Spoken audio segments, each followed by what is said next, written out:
Hello again, everybody. Welcome. Come on in. Don't be shy. Grab a seat. We have another fabulous afternoon for all of you. Welcome to day 2 of PRI in person. How are we doing? Are we having fun? So good to hear. Well, I've been told I got to get right to the point. Like the planet, we're already out of time and we haven't even started yet. So let's get right to it. We hope to have you out by 5:30. I do appreciate you coming in a little bit earlier because we've got a couple of great special guests. And as you heard David Atkin mention yesterday, the Honourable Chrystia Freeland will be joining us in just a few moments. The Deputy Prime Minister, of course, and the Minister of Finance in the Government of Canada.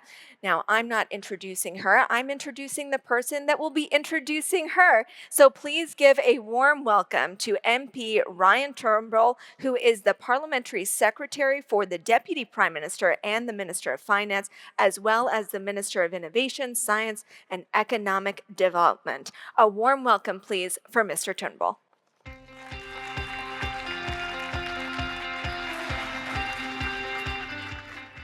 Well, thank you, Amber. Firstly, I want to sincerely thank all those in the room today for your dedication and leadership in sustainable finance. You are the partners that governments and industries need to help meet the challenges we face and build a resilient and clean economy of the future. It has been fantastic to engage with members of UNPRI over the past few days and to work with many of you leading up to today on advancing the sustainable finance policies that create the enabling conditions for Canada to be competitive as global capital markets shift in response to the climate crisis.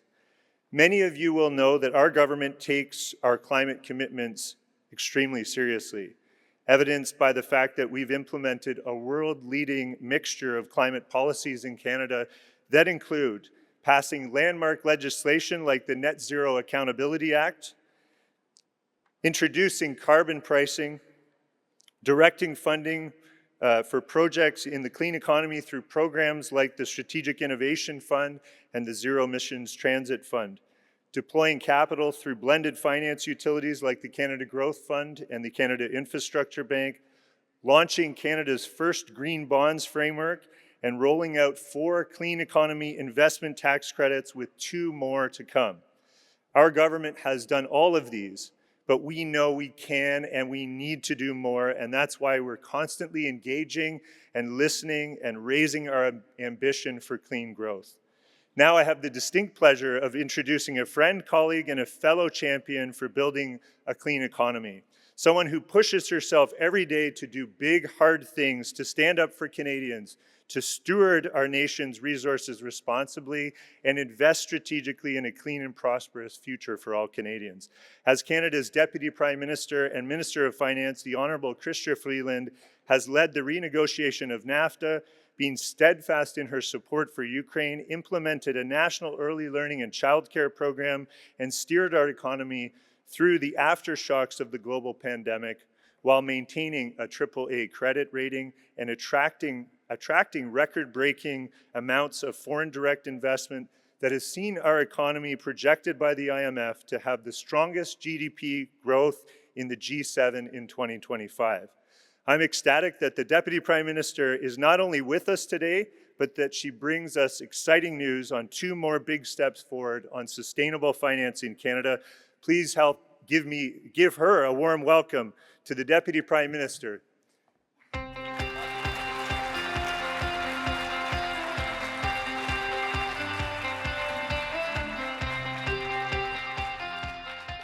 Okay, you may have noticed Ryan's a little taller than I am.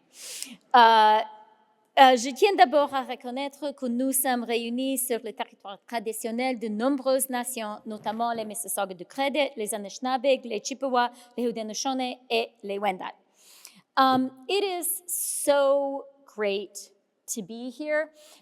What a wonderful event. And I am really excited to talk a little bit about Canada's climate story. And I'm even, for the journalists here, going to make a little bit of news. I want to start by saying to all the visitors here to Canada and Toronto, bienvenue, welcome. We are really, really happy to have you here.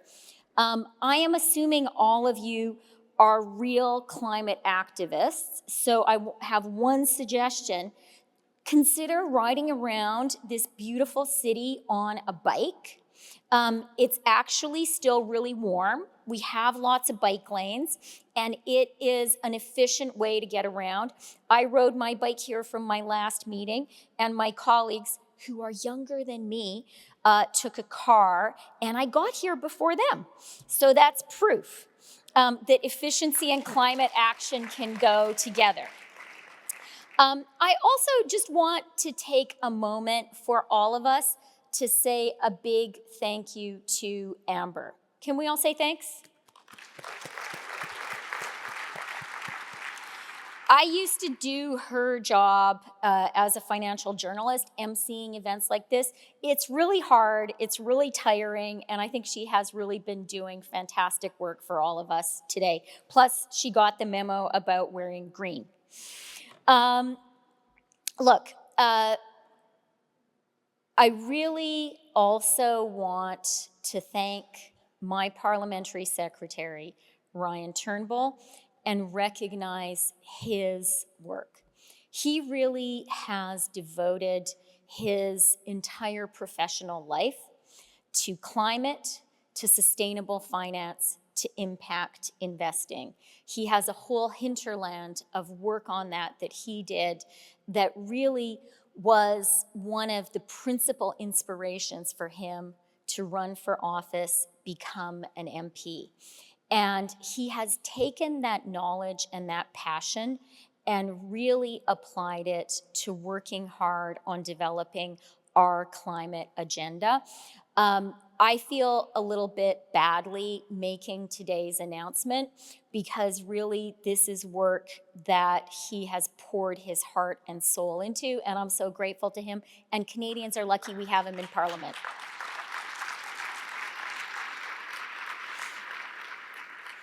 And I also want to thank Kathy Bardswick, who has done a lot of work on the plan, on the elements I'm going to announce today.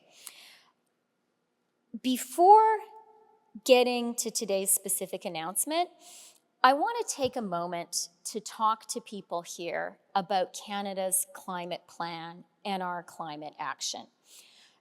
I know that everyone here recognizes that climate change is real and that acting on climate change truly is an existential challenge. But what I also want to say to you is our government, from the moment we were elected in 2015, rejected a dichotomy you often hear, which is that we need to make some kind of choice between climate action and a good, sensible economic plan. We said from the outset that climate and the economy go together. And I believe that that is becoming more true every single day. So, speaking as Minister of Finance, I want to quote a guy who used to be a mere humble Minister of Finance, Olaf Scholz, today the Chancellor of Germany. And at a gathering of G7 finance ministers, he really put the economic challenge very, very clearly. And he said, and this was in camera, but I'm sure he won't mind my quoting him. He said, there is no economic transformation as big as the one we need to undertake today to build a green economy. No transformation as big as that apart from the Industrial Revolution itself. And he's completely right, because I think we all recognize what we need to do. We want to maintain an industrial manufacturing economy, and we need to plug it into a different power source. Wow, doing that on a global scale, a huge, huge transformation, a huge transition. And I can tell you, the countries that will succeed economically in the 21st century are the countries that recognize today you cannot have an economic plan without having a climate plan, and who recognize also that your climate plan needs to be and is at its heart an economic plan. And that is the approach that we are taking here in Canada.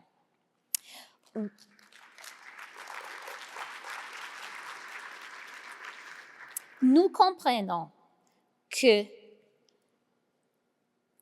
aujourd'hui, on ne peut pas avoir un plan économique sans avoir un plan pour l'environnement.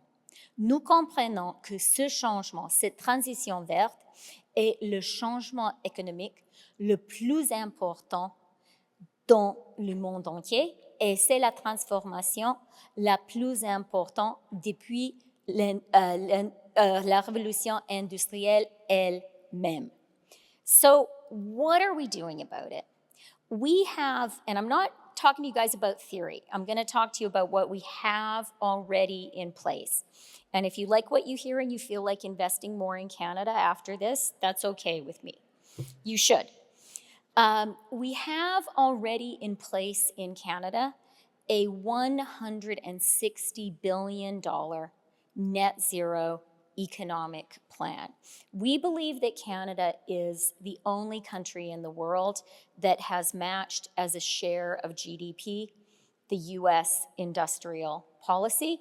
We actually think we're investing a little more than them.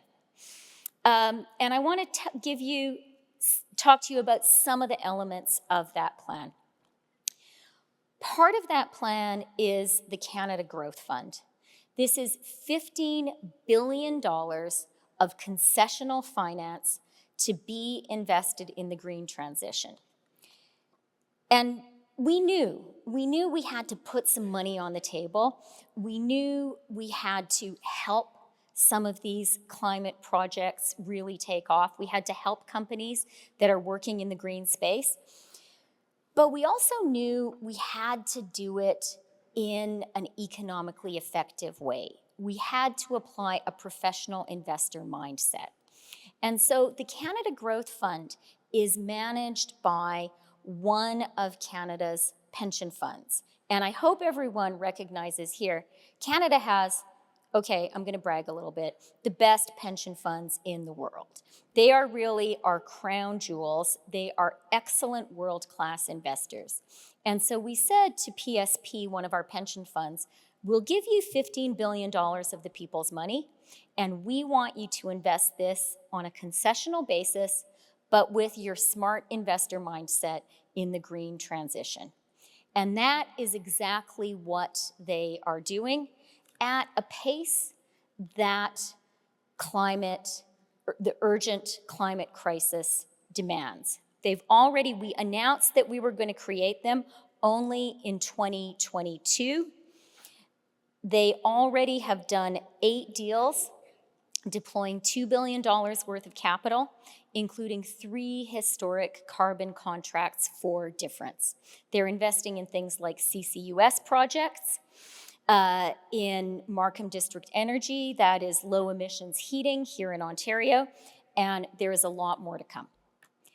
Second element of our climate plan, our economic climate plan, is a suite of investment tax credits. We have 6 in total, and 4 of them have received royal assent. That means they are passed into law. That means that anyone here can make an investment in Canada, and if you qualify for that ITC, you don't need to talk to a single other Canadian government official. Make the investment, claim the tax credit. And companies around the world are doing this. Dow Chemical has made a $12 billion investment in a net zero plastics plant outside my hometown of Edmonton in Alberta. Honda has made a $15 billion investment in an EV plant just north of here in Alliston, Ontario. More investments to come, and already in 2023, Canada had the highest per capita FDI in the world. The people making those investments know something. If you're not one of them, you might want to consider joining them. Today, we issued an additional $2 billion in green bonds. That's not the news story and the announcement, but we may have timed it a little bit. And that brings our green bond issuance in total to $11 billion. We are finding there is high demand for Canadian green bonds, and it's a space where we're going to continue to be active. Now, I've talked to you about the measures, the policies, the tax credits, the concessional finance that we have in place to encourage private sector investment in Canada's green transition. That's because we know that this is a tremendously important economic transformation. We know that the climate depends upon us getting it right, and we know that Canadian jobs and growth depend on us getting it right. But we know we need to pull in even more private capital. We need to crowd in even more private capital to have a transition happening at the pace and scale the climate requires. We estimate that Canada is going to need between $125 and $140 billion a year of investment from private and public sources. Right now, we're at about 15 to 25 billion. So we need all of you to get even more engaged. And we know we have to create a framework that helps you do that. We launched the Sustainable Finance Action Council in May of 2021. They gave us some good advice. We're building on it now, and we have leaned on it to make the announcements that I'm making today. The first, and this is where Ryan really played an outstandingly important role, so thanks again, Ryan Turnbull. We are launching a climate taxonomy. These are made in Canada guidelines for sustainable investing. You can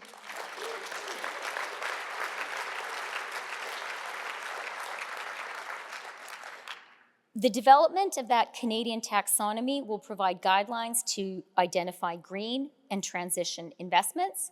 Green are low or zero emitting, transition investments that reduce emissions in high emitting sectors. I think you all know why we're doing this. We're doing it because we know markets want certainty. We're doing it because we know there's a lot of capital out there that wants to be directed towards the green transition. But you want to know for sure when you're making your investment, is this really a green investment? Does this really count? The taxonomy is going to help everyone do that. Now, this taxonomy is voluntary. Lenders and investors can choose to adopt the guidelines. We're establishing our expectations up front. Central is that the guiding principles need to be scientifically credible. They need to be aligned with the Paris climate targets. That means, as everyone here knows very well, keeping global warming limited to 1.5 degrees above pre-industrial levels. We have a lot of respect for external expertise, and so an external body is going to write and govern the taxonomy at arm's length. We think that's going to give more credibility to the taxonomy and will provide investors with more certainty. The external body that does this work is going to be expected to work hard with Canadian stakeholders. We're expecting them to work hard with industry, to work with Indigenous partners, to work with unions, to work with financial institutions. We're going to provide some initial support through the development phase. We've laid out today, and I'm not going into all the details, you can read the backgrounders which are published today. We've laid out some priority sectors for the external body to work on and to publish the guidance right away on. Those sectors include electricity, transport, building, forestry. Our goal is that for 2 or 3 of the priority sectors, within 12 months of the external taxonomy body starting work, that we will publish the detailed specific guidance. And we're publishing a document today with full details of the mission, the guidelines, the approach that the development of this taxonomy is going to be led by. So that's my first announcement.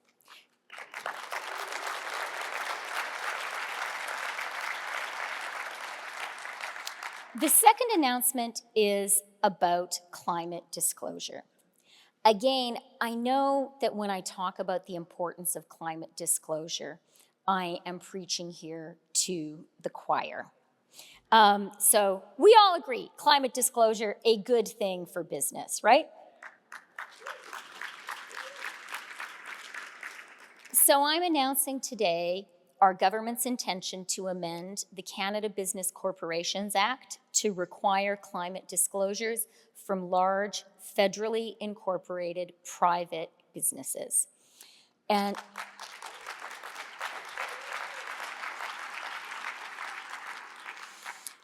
we know that requiring these disclosures is the right thing for businesses.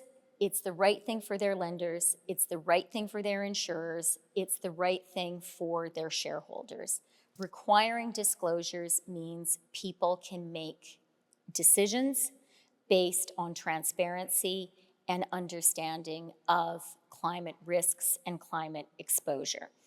Now, Canada, Canadians will know this very well, but for our visitors, Canada is really big, and we are also a highly decentralized country. So the announcement I'm making applies to the federally incorporated private businesses. The federal government is going to work with provinces and territories to support efforts by them to require climate disclosures of private businesses that are incorporated at the provincial or territorial level. And I'd like to take the opportunity today to encourage provinces and territories to join with us in this important step. You could talk to, if you're Canadian, you could talk to your provincial or territorial government, tell them you think it's a good idea. And if you're an investor, you could talk to them and tell them that too. I do want to pause for a moment and talk about small and medium-sized businesses. There will be no requirements for small and medium-sized businesses. There will be voluntary tools that they can use if they wish, and we will provide resources to help them. But I do want to strongly reassure small and medium-sized businesses that we recognize this can be challenging, and we really believe that taking a voluntary approach, a supportive approach of our small and medium-sized businesses in this space is the right thing to do. And I am going to take the opportunity as I talk about small and medium-sized businesses to remind them and say, especially to the non-Canadians here, they are going to be getting really big checks in December. The Canada Carbon Rebate will be returned to small and medium-sized businesses in just a few months. $2.5 billion is going to go to our small and medium-sized businesses, returning the proceeds from the price on pollution. And this is real money. In the province of Ontario, where we are, a small business with 10 employees will get more than $4,000. A small business with 499 employees will be getting a check for $200,000. That is real money.